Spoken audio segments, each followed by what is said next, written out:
Hey everybody, ciao. I'm out and about on a nice overcast day, taking a little walk down to and along the river here. So I thought I'd pause and talk about one of the great debate topics in expat living, and that's learning the local language. Now for me, I'm a firm believer in, even if you're just traveling to a place, at least learning the basics of hello, goodbye, thank you, you're welcome, all that good stuff. But if you're going to live in a place, I really think you're doing yourself a favor, and certainly going to have a better life interacting with the culture if you learn more and more of the language as you go. Now, for some of us, myself included, this is a learning challenge. And I think it has a lot to do with not only your personal learning style, but also the ways in which language are taught. May or may not, in most cases for me, jive with your personal learning style. I tend to be an immersion learner. I really like to dive in. But, even if there were immersion schools available where I'm at here, I can't afford it. So I just have to pick away at it as best I can. So, I've studied Spanish, since I was high school. Off and on throughout the years, this course, that course. I did 4 years of immersion in Mexico once.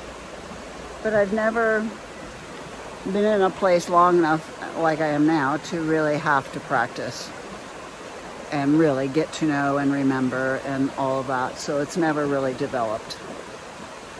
I have been able to retain, bits of what I've known, but I've never been really very conversational, light years away from fluent, of course.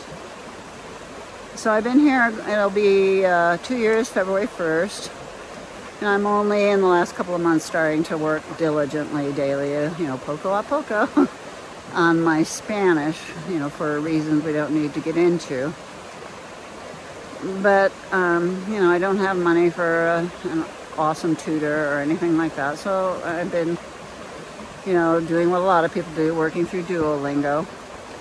And that's been fine in some regard. I'm running into a brick wall right now because of, well, number one, the way it's organized. The 5 strikes or, quote, hearts, and you're out and you have to go back to practicing, which is fine. Practicing is good, except that going back to practice to regain those hearts, i.e. strikes, has nothing to do with what it is you've been messing up on in the lesson. So that that's a strike against Duolingo for me. I'm not particularly a patient person, and that's my personal challenge. But I like things to be efficient, and for me, you get 5 strikes and you can't move forward, and the practice they make you do to be able to move forward has nothing to do with what's striking you out. I'm, completely frustrated at this point with it, although I still do appreciate it for building vocabulary. If you can get past it without striking out. Anyway. So I'm at that point with Duolingo. So I was, God, there's got to be a better way for free, but still, relatively free at this point. And I came across, well, actually I've known about a YouTube channel for a while, and I'm going to go back to using it. His name is Q Ru Paul, as in Quintana Roo, Mexico. And he's an American man who learned Spanish, I believe, through his work as a police officer in a Spanish-speaking area of, I can't remember which city.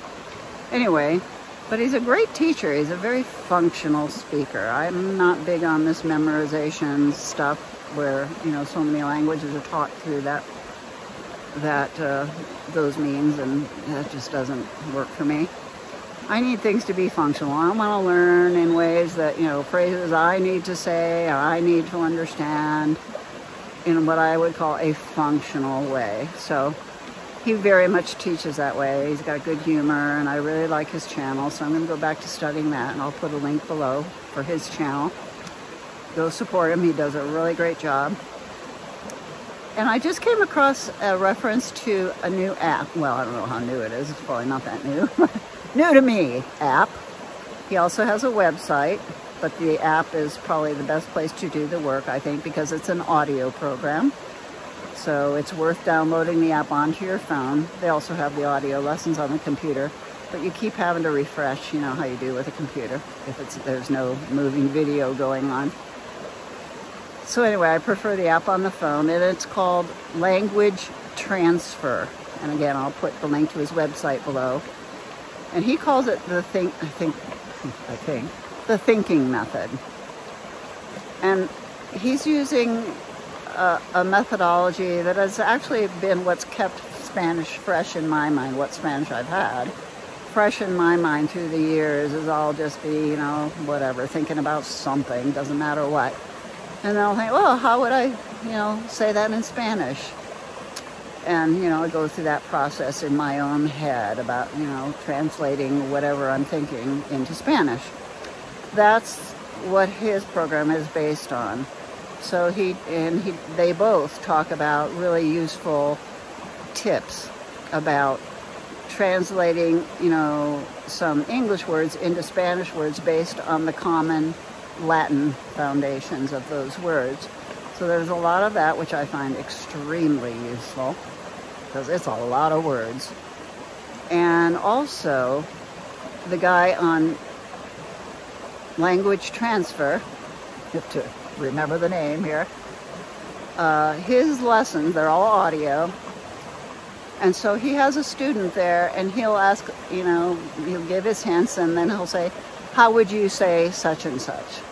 And then the best advice he gives is to pause the video, go through that internal mental process, and then hear what the student says and what he has to say about that. And, you know, for me, this is really, really in harmony with my learning style. So I'll stick with Duolingo, but a lot less. And I will focus more attention on these two programs and see how that goes for me.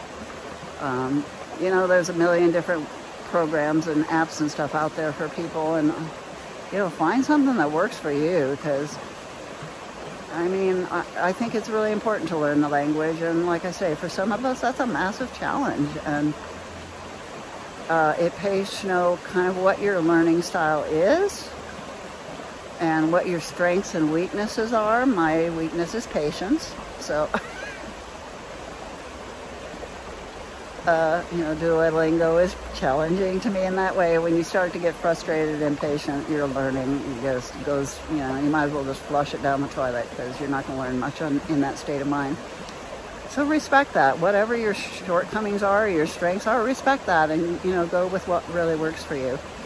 So anyway, I'll report back at some point in time, and after, you know, working with these two teachers a little bit longer. I have to say I am speaking a lot better. I'm not understanding much better. Most of the Spanish I've learned has been from Mexican style Spanish. And honestly, the Mexicans speak slower than the Ecuadorians do, so that's still a challenge for me. Although I want to believe it's getting a little better, but I can't really say for sure. It depends who's speaking to me. So anyway, you know, you just gotta dink around with the process, be kind to yourself, try to be more patient. If you're getting, you know, kind of, just put it aside. You know, you're not gonna learn tomorrow. You're not gonna learn today. It takes a while. So anyway, that's a report from the river in Vilcabamba about learning, or rather working at learning Spanish. All right, ciao for now, peace. So a quick postscript. I was just re-listening to that video, making sure it was okay. And I noticed a speaking habit that I find really super annoying. As in, repeat,